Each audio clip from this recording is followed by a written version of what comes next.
من يهد الله فلا مضل له ومن يضلله فلا هادي له أشهد أن لا إله إلا الله وأشهد أن محمدا عبده ورسوله قال عز من قائل يا أيها الذين آمنوا اتقوا الله حق تقاته ولا تموتن إلا وأنتم مسلمون وقال أيضا يا أيها الذين آمنوا اتقوا الله وقولوا قولا سديدا يصلح لكم أعمالكم ويغفر لكم ذنوبكم ومن يطع الله ورسوله فقد فاز فوزا عظيما فإن أصدق الحديث كتاب الله وخير الهدى هدى محمد صلى الله عليه وسلم وشر الأمور محدثاتها فإن كل محدثة بدعة وإن كل بدعة ضلالة وإن كل ضلالة في النار أو كما قال رب اشرح لي صدري ويسر لي أمري واحلل عقدة من لساني yafqahu qawli amma ba'du.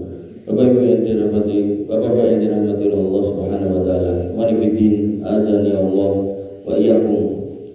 Yang pertama tentu seorang khatib akan mengajak dirinya dan jamaah pada umumnya untuk selalu mengingat nikmat Allah Subhanahu wa taala yang masih kita terima sampai hari ini. Dan tentu nikmat Allah itu banyak. Allah menyebutnya wa in ta'uddu nikmatallah la tuhsuha. Kalau engkau mau menghitung dengan benar nikmat Allah, maka tidak akan sanggup menghitung dengan benar. Artinya hitungan-hitungan kita kebanyakannya salah. Karena kita selalu menghitung nikmat itu berupa materi. Kadang banyak nikmat yang luput dari hitungan kita, seperti nikmat masih punya keluarga, masih punya pekerjaan, masih punya teman yang baik, masih punya saudara. Dan Allah juga menyebutnya dengan firman-Nya, wa qalilun min ibadiyas sakur, dan manusia itu banyak yang lupa untuk bersyukur, yang ingat cuma sedikit. Sehingga seorang mukmin, seorang muslim itu harus kemudian menghayati bahwasanya hidupnya adalah rangkaian nikmat dari Allah Subhanahu wa ta'ala. Sehingga kalau kita kembali kepada tujuan dari penciptaan kita, Allah menegaskan wa ma khalaqtul jinna wal insa illa liya'budun. Tidaklah kamu semua kami ciptakan kecuali hanya untuk beribadah. Dan ibadah itu ada dua, yaitu ibadah mahdhah dan ghairu mahdhah. Ibadah mahdhah adalah ibadah ritual yang jenengan lakukan, salat, puasa, haji, umroh, salat Jumat, ngaji. Dan sisanya itu adalah ibadah ghairu mahdhah, yaitu apa? Ismun jami'un, sebuah istilah likulli ma yuhibbullahu wa yardahu, yang mana itu terkait pada amal perbuatan manusia yang dicintai dan diridhoi oleh Allah Subhanahu wa taala. Sehingga ketika jenengan sudah melakukan ibadah mahdhah, salat, lalu kemudian jenengan berangkat kerja, dan dalam proses berangkat itu jenengan berniat untuk mencukupi nafkah keluarga di rumah, dan jenengan kerjakan pekerjaan itu dengan penuh amanah, maka insya Allah itu bernilai ibadah. Sebaliknya ketika seorang laki-laki bekerja tapi tidak amanah, maka tentu Allah tidak meridhoi, maka itu pun tidak bernilai ibadah. Atau seorang laki-laki yang harusnya bekerja tapi malah gak mau bekerja, maka tentu Allah tidak ridho dan tidak cinta, maka itu tidak bernilai ibadah. Oleh karena itu seorang muslim, seorang mukmin akan tahu bahwasanya hidupnya adalah rangkaian nikmat dari Allah Subhanahu wa taala, dan dia akan memaksimalkan untuk beribadah kepada Allah. Apakah bentuknya ibadah mahdhah, ibadah khusus sebagaimana yang kita lakukan hari ini, saat ini, atau ibadah yang bersifat umum seperti bekerja, seperti berbuat baik pada manusia, bahkan pada binatang sekalipun.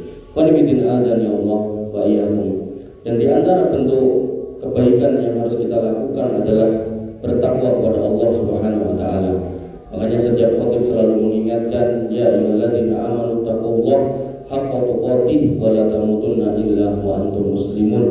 Bertakwalah kepada Allah wahai orang-orang yang beriman dengan sebenar-benarnya takwa, dan jangan sekali-kali mati kecuali dalam kondisi memegang keimanan itu di dalam hati dan di dalam dada panjenengan semua. Dan takwa adalah mengikuti perintah Allah dan Rasul-Nya, dan yang disebut sebenar-benarnya takwa adalah ala nurim minallah, di atas cahaya Allah, dan cahaya Allah itu adalah ilmu, dan ilmu Allah adalah Quran dan Sunnah yang disampaikan fi baitin min buyutillah, disampaikan di rumah di antara rumah-rumah Allah. Dan yang menjadi kewajiban seorang muslim salah satunya adalah 1 minggu 1 pekan sekali untuk menghadiri sholat Jumat, untuk mendengarkan petuah, nasihat, tausiah, taujihat, mauidhah dari seorang muslim yang lain yang disebut dengan khotib, yang nanti kemudian jenengan pahami, yang jenengan jadikan bekal untuk menambah ketakwaan. Itu yang kemudian Allah sebut dengan watazawwadu fa inna khairaz zadi taqwa, dan persiapkanlah bekal kamu untuk pulang menghadapku, dan bekal terbaik adalah takwa, yaitu amal yang dilandasi dengan ilmu yang didapatkan di rumah di antara rumah-rumah Allah, salah satunya ketika Jumatan. Makanya seorang muslim yang Jumatan tidur, maka itu tidak mendapatkan kebaikan. Nah, apa yang jenengan dapatkan dari proses Jumatan ini, lalu kemudian jenengan pahami, lalu jenengan bawa pulang, jenengan sampaikan kepada keluarga, maka itu yang kemudian dikatakan oleh Nabi SAW, illa nazalat alaihimus sakinah, akan menyebabkan ketenangan di dalam rumah tangga. Wa ghafiyatuhumur rahmah, dan rumah tangga akan dikaruniai dengan rahmat, dimudahkan dalam hidupnya, dijauhkan dari masalah. Wa hafathumul malaikah, dan keluarga itu dijaga oleh para malaikat. Wa dzakarallahu fi man indah, dan keluarga itu akan disebut-sebut oleh Allah Subhanahu wa taala sebagai keluarga-keluarga yang baik. Ketika siklus ini setiap pekan difahami oleh setiap muslim dan dilakukan oleh setiap muslim, dan kemudian dibawa pulang, selain secara rumah tangga akan sakinah mawaddah warahmah, maka sebagai sebuah negara maka akan muncul baldatun thayyibatun wa rabbun ghafur. Tapi kalau rumus ini enggak dipahami, anggar Jumatan turu nek ora rame gitu kan, terus nek pulang enggak pernah menyampaikan apapun kepada keluarganya, maka selamanya Indonesia enggak akan baik-baik saja. Makanya Bapak Ibu ikhwan fillah azan ya Allah wa iyyakum, yang harus kita pahami, siklus ini adalah siklus kebaikan yang jenengan harus lestarikan, jenengan harus bumikan ke rumah-rumah kita, agar kemudian agama itu terpancar dimulai dari rumah tangga kita. Dan di antara bentuk penjagaan Allah Subhanahu wa taala dalam ketakwaan adalah Allah sudah memberikan tata aturan terkait dengan bulan. Allah menyebutkan pada Quran surat At-Taubah ayat 36, inna iddatas syuhuri indallahi isna asyara shahran fi kitabillah yauma khalaqas samawati wal arda minha arba'atun hurum. Bahwasanya Allah Subhanahu wa taala telah menciptakan langit dan bumi, dan setelahnya Allah menetapkan bilangan bulan itu 12. Berarti bulan itu yang menciptakan Allah, yang membuat menjadi 12 Allah. Dan di antara 12 minha arba'atun hurum, 4-nya dipilih sebagai bulan yang mulia, yaitu Dzulqa'dah, Dzulhijjah, Muharram, Syura sekarang ini, dan kemudian Rajab. Dan itu ditegaskan oleh Nabi SAW, salah satu mutawaliyan, 3-nya berurutan, Dzulqa'dah bulan 11, Dzulhijjah bulan 12, Muharram bulan yang pertama, lalu kemudian Rajab yang berada antara Jumadil Akhir wa Sya'ban. Walibidina azani Allah wa iyyakum, dan Muharram atau Syura ini disebut oleh Nabi SAW sebagai bulannya Allah. Beliau bersabda, afdhalus siyam ba'da Ramadan sahrullah al-Muharram. Sebaik-baik puasa setelah bulan Ramadan adalah pada bulan Allah yang namanya Muharram. Dan Ibnu Rajab Al-Hambali mengatakan bahwasanya sesuatu kalau disebut dengan mengaitkan pada nama Allah, maka itu berarti sesuatu itu baik. Contoh bulan, itu kan kata benda. Begitu dikaitkan bulan Allah, maka itu bulan baik. Nah, makanya judul khutbah saya ini adalah Muharram bulan baik. Nah, kemudian ketika baitun artinya rumah, ketika dikatakan baitullah, rumahnya Allah, berarti itu tempat yang baik, itu namanya masjid Baitullah. Kok ditambah lagi Baitullah Al-Haram, berarti niku maknanya Masjidil Haram yang ada di Mekah sana. Kemudian nanti ada seorang sahabat yang dia hebat dalam berperang, yang akhirnya mati syahid, mendapat gelar Asyadullah, singanya Allah. Dia adalah Hamzah bin Abdul Muthalib, pamannya Nabi Muhammad SAW. Berarti itu orang baik. Nanti ada juga panglima perang kaum muslimin yang dapat gelar Saifullah, pedangnya Allah. Disebut pedangnya Allah karena dia kalau perang nggak pernah lari kayak pengecut, selalu maju ke depan dan tidak pernah didapati luka ada di punggungnya, tapi selalu ada di depan semuanya. Dan dia bercita-cita mati syahid tapi nggak pernah mati syahid, matinya di tempat tidur karena semua lawannya kalah di tangannya. Itu yang namanya Khalid bin Walid.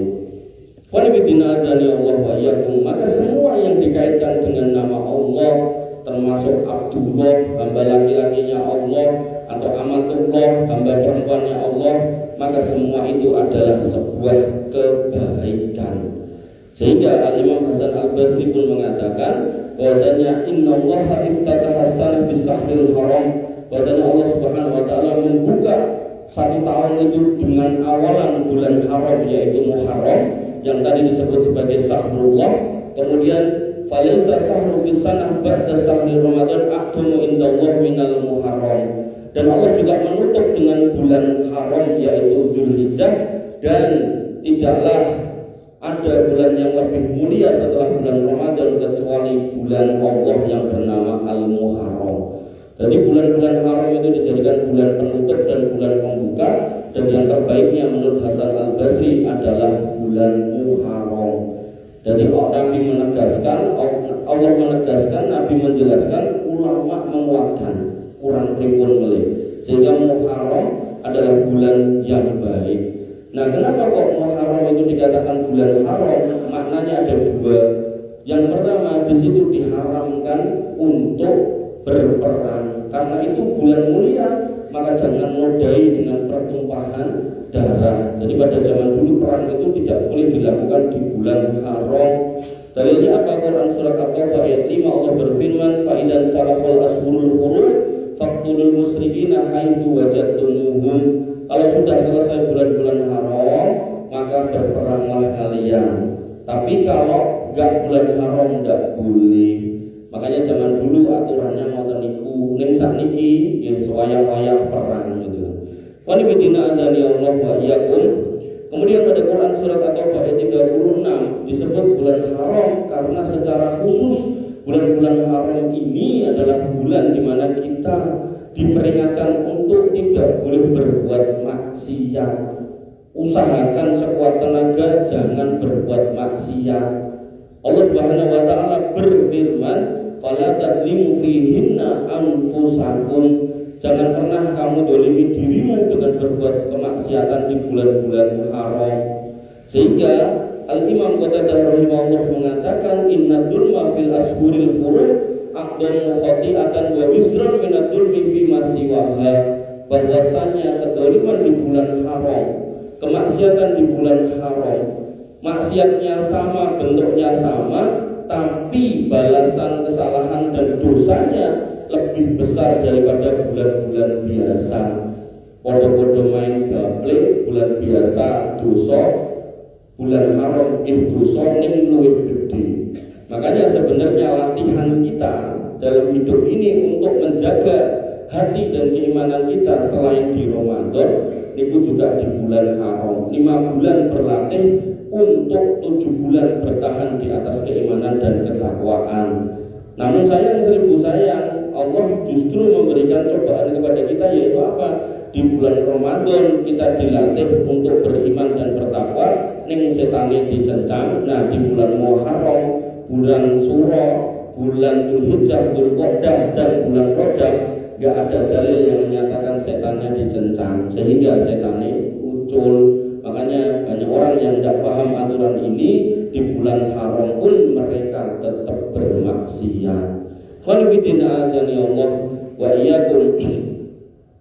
Ulama Abu Usman An-Nahdi rahimahullah mengatakan bahwasannya kami para ulama yu'addimuna salasa asyarat, biasa mengagungkan 10 yang 3. Yang pertama al-asrul akhir min Ramadan, 10 terakhir bulan Ramadan. Ini kita bisa pahami, dalilnya banyak, setiap tahun disampaikan, karena di dalamnya ada Lailatul Qadar. Yang Lailatul Qadar itu muncul di 10 terakhir dan kemudian di malam ganjil, biasanya di malam 27. Sehingga sunnahnya jenengan di 10 hari terakhir bulan Ramadan itu diminta untuk melek waktu malam, karena namanya Lailatul Qadar, datangnya pas malam. Mulai kapan? Mulai maghrib sampai matla'il fajr, sampai subuh. Kemudian yang kedua wal asrul awal min Dzulhijjah. Kemudian yang kedua adalah 10 awal bulan Dzulhijjah. Ini juga didukung oleh dalil bagaimana kemudian Nabi SAW mengatakan gak ada amal yang lebih baik kecuali amal yang dilakukan di 10 awal Dzulhijjah, kecuali adanya seorang laki-laki yang keluar rumah membawa dirinya dan hartanya untuk berjihad dan tidak pulang kecuali tinggal nama. Nah, ada yang seperti itu, dia baru bisa mengungguli. Nah, dalil itu menunjukkan 10 awal Dzulhijjah adalah hari-hari terbaik juga. Dan kemudian Abu Utsman An-Nahdi mengatakan yang ketiga wal asrul awal minal Muharram, dan 10 yang awal di bulan Muharram. Sehingga walidin azan ya Allah wa iyyakum, apa yang dikatakan oleh Abu Utsman An-Nahdi ini kemudian didukung oleh hadis Nabi Shallallahu Alaihi Wasallam, yaitu sunnahnya puasa di tanggal 10. Siyamu yawma Asyura ahtasibu 'ala Allahi ayyu kaffiras sanatal ladzi qablahu. Puasa di bulan Muharram tanggal 10-nya itu yang dikenal dengan Asyura, maka aku berharap agar Allah mengampuni dosa-dosa kita 1 tahun yang lalu. Kemarin bulan Dzulhijjah di tanggal 9-nya ada puasa Arafah. Nabi mengatakan mereka yang berpuasa hari Arafah maka akan diampuni dosa setahun sebelumnya dan setahun yang akan datang. Sehingga kalau dengan kemarin puasa ini nanti tanggal 10 Muharram dengan puasa, berarti 2 tahun yang lalu kok dosanya dengan diampuni, dan 1 tahun yang akan datang dosanya dengan diampuni. Walidin azan ya Allah wa iyyakum. Namun dalam sebuah riwayat Nabi SAW pernah disampaikan oleh para sahabat, ya Rasulullah, wahai Rasulullah, inna yawmun tu'addimuhul yahud wan nasara. Bahwasanya tanggal 10 Muharram ini yang mengagungkan enggak cuma kita, tapi juga orang Yahudi dan Nasrani. Nah, Nabi SAW punya kebiasaan yaitu tidak pernah mau amal ibadah seorang muslim atau dalam Islam sama dengan apa yang dilakukan oleh orang di luar Islam. Maka begitu Nabi dikatakan atau disampaikan bahasanya amal ibadah di tanggal 10 Muharram ini juga diagungkan oleh kaum ahli kitab, beliau mengatakan fa idza kana al-amul muqbil insyaallah, kalau sekiranya tahun depan aku masih dikasih hidup insyaallah, sunnah yaumut tasik, maka kami akan mulai puasa di tanggal 9. Sehingga sunnahnya Bapak yang dirahmati oleh Allah Subhanahu wa taala, puasa di bulan Muharram itu dari tanggal 9 kemudian lanjut tanggal 10. Kemudian falam ya'til amul muqbil hatta tufiya Rasulullah sallallahu alaihi wasallam. Ternyata Nabi yang dahului pengen puasa di tahun depan, ternyata nggak dikasih hidup sampai tahun depan, alias meninggal duluan. Namun apa yang sudah disampaikan Nabi SAW ini masih ditetapkan oleh para ulama sebagai sunnah qauliyah yang pernah diperintahkan walaupun Nabi belum mencontohkan. Sehingga dengan kalau mau mendapatkan keutamaan puasa di bulan Muharram, salah satunya dengan puasa di tanggal 9 lanjut 10. Nah, kemudian dalam riwayat lain disebutkan bahwasanya anna Rasulullah sallallahu alaihi wasallam lam yasmi sahran kamilan qattun ghairu Ramadan. Bahasa Nabi SAW berpuasa sebulan utuh itu hanya di bulan Ramadan. Walam yakun yasumu sahran aksara min Sya'ban, dan beliau SAW tidak berpuasa setelah Ramadan yang lebih banyak melebihi bulan Sya'ban. Nanti ada ulama yang menjelaskan maksimal Sya'ban itu puasa 15 hari. Sehingga ketika jenengan mau menjalankan hadis Nabi afdhalus siyam ba'da Ramadan syahrullah al-Muharram, puasa yang terbaik setelah Ramadan adalah bulan Muharram, maka jangan melakukan puasa melebihi bulan Sya'ban. Berarti nek Saban itu maksimal 15 hari, berarti jenengan Muharram 14 hari. Lah posone poso apa Mas? Maka puasa yang sudah jenengan kenal jenengan maksimalkan. Apa itu? Senin Kemis. Kemudian apa? Puasa Daud. Kemudian puasa Ayyamul Bid. Senin Kemis jenengan udah paham Senin karo Kemis. Nek Senin tiap Senin dan Kamis seminggu dikalikan 4, ya ketemunya kan 8. Nah terus dengan tambahi puasa Ayyamul Bid. Ayyamul Bid itu tanggal 13, 14, 15 di bulan Hijriah, bukan bulan Masehi. Maka 8 ditambah 3 ketemunya 11. Niku pun saged untuk menjalankan puasa Muharram. Atau ketika jenengan mau pakai skema puasa Daud, sehari puasa sehari ndak, sehari puasa sehari ndak, maka jenengan bisa melakukan itu ning maksimal 14 hari saja. Itu. Jadi tidak ada puasa khusus bulan Syuro, tidak ada kecuali itu. Makanya nanti Nabi SAW mengingatkan kepada panjenengan yang masih jomblo. Nabi bersabda, yang ma'syarus sabab man istata'a minkumul ba'ah falyatazawwaj fa innahu aghaddu lil basari wa ahsanu lil farji. Wa man lam yastati' fa alaihi bisyam. Hei para pemuda, kalau kiranya kamu mampu menikah maka menikahlah, tapi kalau tidak mampu maka berpuasalah. Karena itu lebih menjaga pandangan dengan menikah itu tadi dan menjaga kemaluan. Enggak mampu berpuasalah. Nah terus bukan berarti itu puasa jomblo, bukan. Tapi ya puasa yang kita kenal tapi dilakukan oleh para jomblo.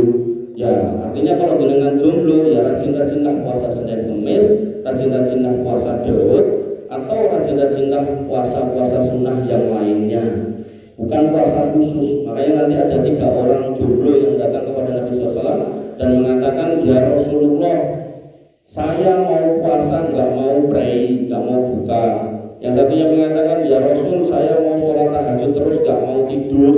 Yang satunya mengatakan, saya mau bujang terus, ogah nikah. Akhirnya Nabi mengatakan, ketahuilah, tak jomblo-jomblo, aku poso, aku buka, aku tahajud, aku yo turu, aku yo nikahi wong wadon. Faman raghiba an sunnati falaisa minni. Nek kowe meh melakukan amal kok ora padha kaya aku, ya kowe dudu boyoku. Nah, oleh karena itu maka ikhwan fillah azani Allah, yang terbaik dalam hidup itu adalah mengikuti sunnah dari Nabi Sallallahu Alaihi Wasallam.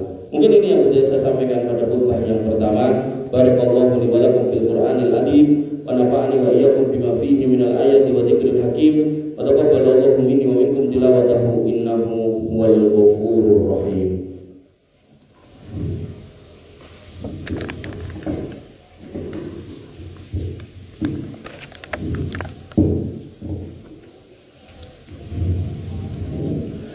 Alhamdulillah wa syukrulillah wa la haula wa la quwwata illa billah. Assalatu wassalamu ala Rasulillah wa ala alihi wa sahbihi wa mawala. Qala azza min qa'il ya ayyuhalladzina amanu taqullaha haqqa tuqatih wa la tamutunna illa wa antum muslimun amma ba'du. Qul bi'idzni azani Allah wa iyyakum. Dan termasuk hal yang salah kaprah di bulan Muharram. Tadi sudah saya jelaskan kalau bulan Muharram itu disebut sebagai Syahrullah, bulannya Allah, berarti bulan mulia. Maka termasuk salah kaprah manusia di bulan Muharram adalah munculnya sebagian orang yang menganggap Muharram atau bulan Syuro itu adalah bulan sial. Sehingga faktanya dengan dapati sebelum Syuro datang orang pada menikahkan anaknya, ulem sak pirang-pirang, lebino iso ping 2 ping 3, tapi begitu masuk bulan Syuro hampir-hampir enggak ada. Nanti setelah Syuro ada lagi. Nah, keyakinan seperti ini dilarang di dalam agama kita. Dalilnya apa Mas? Allah Subhanahu wa taala berfirman dalam hadis qudsi, yu'dini ibnu Adam. Manusia-manusia itu sudah menyakiti aku. Bayangkan. Dan dengan diciptakan oleh Allah, diminta untuk beribadah. Tadi di depan sudah saya sampaikan, bukan ibadah yang melarani Allah Subhanahu wa taala. Kenapa? Kata Allah, yasubud dahra. Mulutnya mencaci maki waktu, mencaci maki masa, mengatakan hari ini jelek, tanggal ini jelek, petang ini jelek, pasaran ini jelek, bulan ini jelek. Wa anad dahru, padahal yang menata masa, yang menciptakan masa, tadi di depan sudah disampaikan atau 36, yang menentukan 12 bulan itu Allah, yang memilih umatnya sebagai bulan haram itu Allah, bahkan itu dibuat ditentukan setelah Allah menciptakan langit dan bumi, dan saat itu kita pun belum tercipta. Begitu kita tercipta malah menghinanya. Wa anadahu, aku sing gawe mau. Biadil amru, semua urusan mereka itu di tanganku, kata Allah. Uqallibul laila wan nahar, dan aku yang membolak-balik siang dan malam. Otomatis membolak-balikkan bulan demi bulan, tahun demi tahun, abad demi abad. Begitu kalian datang muncul, kemudian mengatakan Muharram bulan sial, sehingga gak berani menikah. Qanifidin azani Allah wa iyyakum. Keyakinan seperti itu disebut dengan khurafat. Kalau dengan yakini anti mantap, itu nanti berpotensi jatuh ke dalam kesyirikan. Orang-orang yang berbuat kesyirikan ketika menghadap pada Allah Subhanahu wa taala, maka Allah gak akan pernah peduli padanya. Bahkan Allah mengatakan innallaha la yaghfiru an yushraka bihi wa yaghfiru ma duna dzalika liman yasha. Bahwasanya dosa orang-orang yang berbuat kesyirikan tidak akan pernah tak ampuni. Tapi mereka yang tidak pernah berbuat kesyirikan walaupun dosanya banyak masih mungkin tak ampuni.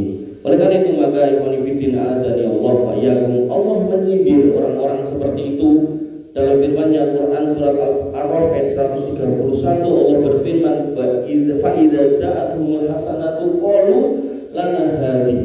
Ketika mereka mendapat kebaikan, dapat rezeki, dapat macam-macam, dapat duit, dapat mobil, dapat warisan, mereka mengatakan ini karena hebatnya aku, ilmuku, gelarku, dekenganku, mbahku, bapakku. Dipuji-pujilah dirinya dan keluarganya. Wa in tusibhum sayyi'atun yang toyang. Kalau mereka kena musibah, kecelakaan kah, dompetnya hilang kah, sendalnya hilang, motornya hilang, sok-sok ya bojone hilang barang, mereka lalu menyalahkan bulan, menyalahkan waktu, menyalahkan masa. Oh, aku pegatan karo bojoku, ternyata mergo aku nikah ning bulan Suro. Padahal ikhwanifidin azan ya Allah. Kalau kita mau jujur, sekarang kan banyak orang nggak berani nikahkan atau menikah di bulan Suro. Faktanya berarti banyak orang menikah di bulan bukan Suro. Perceraian di Indonesia setahun ribuan. Ini berarti yang salah orangnya apa bulannya? Tentu kita akan paham yang salah orangnya bukan bulannya. Jadi mau menikah di bulan apapun, kalau kemudian memang nggak jodoh, ya nggak akan bisa bersama. Sehingga kalaupun ada orang yang menikah di bulan Suro kok cerai, ya bukan suronya yang salah, orangnya nggak jodoh. Begitu pula ketika ada orang yang nikah di bulan luar Suro, yaitu Dzulhijjah menikah, atau di bulan yang lain menikah, maka itu juga bukan bulannya yang salah kalau mereka bercerai, ya orangnya memang nggak berjodoh. Sehingga ketika apapun dengan kehilangan dompet, duit dan seterusnya, jangan pernah salahkan tanggal, tahun, bulan, kalender, weton, pasaran, tidak ada. Semua itu dalam Islam, itu semua khurafat yang harus kita tinggalkan. Kita bersihkan hati kita dari keyakinan-keyakinan seperti itu. Makanya zaman dulu keyakinan model ini juga ada, tapi bukan Suro, Syawal. Orang musyrik jahiliyah dulu gak berani menikahkan keluarganya di bulan Syawal. Begitu Nabi SAW datang membawa dakwah meluruskan akidah, beliau menikahi Ibunda Aisyah di bulan Syawal. Dan Ibunda Aisyah mengatakan, tazawwajani Rasulullah SAW fi Syawal. Nabi itu menikahi aku di bulan Syawal. Wa bana bi fi Syawal, dan berumah tangga bareng kami mulai di bulan Syawal. Fa ayyu nisa'i Rasulullah SAW kana uhdha indahu minni. Di antara istrinya siapa yang dinikahi di bulan Syawal kalau enggak aku? Ini sebuah kondisi statement kalau beliau bangga dinikahi di bulan Syawal dan memantahkan keyakinan kaum Quraisy pada waktu itu bahwasanya bulan Syawal itu bulan siang. Makanya ikhwan fillah azani Allah wa iyyakum, ketika ada dua dogmatik yang terjadi pada dua tempat yang berbeda tapi skemanya sama dan itu dua-duanya salah, maka ketahuilah gurunya adalah syaitan. Tapi kalau kemudian ada satu dogma yang sama tersebar pada tempat yang berbeda yang jauh dan dua-duanya benar seperti sholat Jumat yang tadi, maka itu gurunya sama, yaitu Allah yang kemudian diturunkan menjadi di dalam wahyunya yaitu Quran, disampaikan oleh nabinya dan kemudian kita kenal dengan sunnahnya. Monggo jenengan cermati semua yang saya sampaikan ini, dan insya Allah ini menjadi pondasi kehidupan panjenengan semua. Jangan sampai ibadah dengan banyak, amal dengan banyak, tapi rusak karena akidah yang ruwet. Qanifidin azani Allah wa iyyakum. Mungkin ini yang bisa saya sampaikan. Semoga bisa mewariskan ilmu yang bermanfaat. Kurang lebihnya saya mohon maaf. Kita tutup dengan doa. Wassallallahu ala nabiyina Muhammadin wa ala alihi wa sahbihi wasallam ajma'in. Warhamna ma'hum birahmatika ya arhamar rahimin. Allahumma ighfir lil muslimina wal muslimat wal mu'minina wal mu'minat al ahya'i minhum wal amwat innaka samiun qaribun mujibud da'wat wa ya qadiyal hajat. Rabbana dzalamna anfusana wa illam taghfir lana wa tarhamna lanakunanna minal khasirin. Rabbana ighfir lana dzunubana wa liwalidina warhamhum kama rabbawna shighara. Allahumma ighfir lahum warhamhum wa'afihim wa'fu anhum wa akrim nuzulahum wa wasi' madkhalahum waghsilhum bil ma'i wasalji wal barad. Allahumma taqabbal minna siyamana wa qiyamana wa ruku'ana wa sujudana wa takhassu'ana wa tadarru'ana. La ilaha illa anta subhanaka inna kunna minadh dhalimin wa illam taghfir lana wa tarhamna lanakunanna minal khasirin. Allahumma inna nas'aluka al-huda wa taqwa wal 'afafa wal ghina. Allahumma inna nas'aluka ilman nafi'an wa rizqan thayyiban wa 'amalan mutaqabbalan maqbulan. Rabbana hab lana minas solihin. Rabbana hab lana minas solihin. Rabbana hab lana minas solihin waj'alna minas solihin waj'alna minas solihin waj'alna minas solihin waj'alna fi sumratil muwahhidin wa adkhilna jannatika jannatin na'im ya arhamar rahimin. Rabbana atina min ladunka rahmah wa hayyi lana min amrina rasada. Rabbana atina ma wa'adtana ala rusulika wa la tukhzina yawmal qiyamah innaka antas sami'ud du'a innaka la tukhliful mi'ad. Rabbana atina fid dunya hasanah wa fil akhirati hasanah wa qina adzabannar wa qina adzabannar wa qina adzabannar wa qina adzabannar. Ibadallah, innallaha